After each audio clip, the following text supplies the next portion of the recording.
kaweefube w'okukendeeza okwetuuma kw'emisango mu kkooti za Uganda olwaleero kkooti y'ebyobusuubuzi mu Kampala etongozza ennaku 14 nga ze ssabbiiti 2 okuwuliriramu emisango egyekuusa ku busuubuzi ne ssente awamu n'emisango egikwata ku zirooni ng'enkola eno etuumiddwa Mediation Fortnight mu lufuutifuuti. Emisango egiwerera ddala 320 gye gitunuuliddwa okukolwako mu bbanga lino era ng'enkola eno etongozeddwa akulira abalamuzi ba kkooti enkulu Jane Francis Abodo ku mukolo ogubadde ku kkooti y'ebyobusuubuzi. It's now my honor to officially open the settlement fortnight. Akulira kkooti eno Anna Mugenyi ategeezezza nga bwe balina essuubi okugonjoola emisango egiri mu 320 mu nkola y'okutabagana kiyite mediation ebitundu 5 ku 10. Commence our mediation fortnight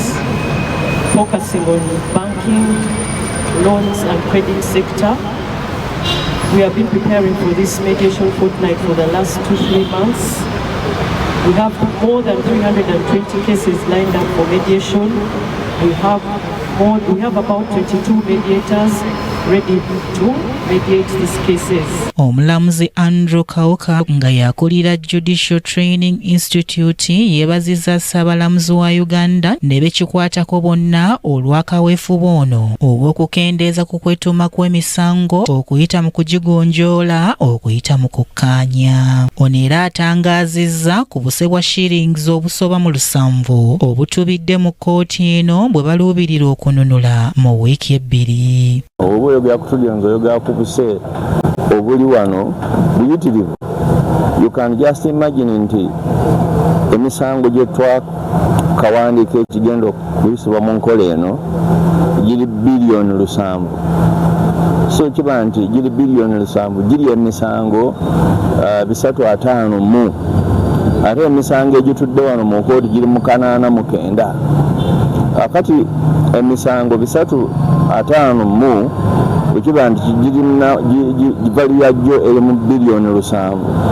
Akati oyinza okukwata calculator n'olaba n'okola average n'olaba ssente meka eziri mu misango 9 egitudde wano. Akulira abalamuzi ba kkooti enkulu Jane Francis Abodo ategeezezza nti emisango emingi egikandaaliridde mu kkooti y'ebyobusuubuzi gikosa nnyo ebyenfuna olw'ensimbi empitirivu ezitudde. This launch is both timely and significant. For too long, our commercial courts have witnessed a steady rise in the volume and the complexity of disputes, particularly those emanating from the banking and financial sector. When these matters remain unresolved for expanded periods, the repercussions extend beyond the immediate litigants. They lock up vital capital that could otherwise fuel the economic growth. They also strain or destroy valuable business relationships and impose crippling legal costs, create emotional and financial distress for both borrowers and of course the lenders. Ayongeddeko nti kaweefube ono ajjidde mu kiseera ekituufu nga wanakubirizza abatabaganya okukola n'amaanyi okukendeeza emisango gino. Let's encourage parties in good faith and also ensure the effective implementation of the court annexed mediation rules. Munnamateeka w'ekibiina ky'ebyobusuubuzi kikasiita ku lw'obusuubuzi nga ye Ssevume Joseph ategeezezza nti alina essuubi nti emisango gy'ebyobusuubuzi gya kugonjoolebwa mu bwangu nti kuba emisango bwe girwa mu kkooti kya kusoomoozebwa kinene. Waliwo ripooti eraga nti on average gibeera mu kkooti kumala myaka 5. Kakati fe abasuubuzi baffe tebaagala kumala budde mu kkooti.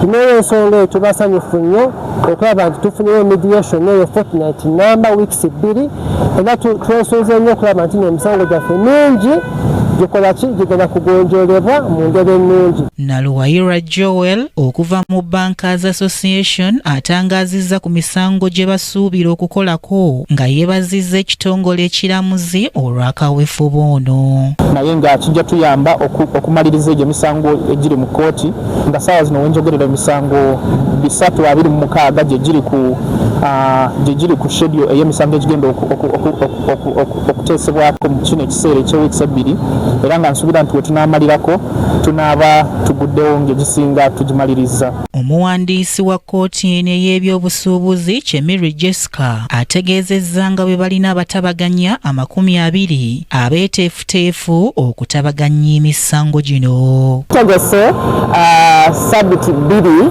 ezitandise leero 18 mpaka nga 29 omwezi guno bwe tugenda okuwulira emisango egigwa mu kiti kya banking loans and credits. Gino emisango giri about 326 and tulina abatabaganya 2. Anet Nakaibale yakusakidde eggulire lino ku Racket TV amalindirire. Zizino zikoona 3 ezakawooza masiga nkwebaza obadde mulabi mulungi.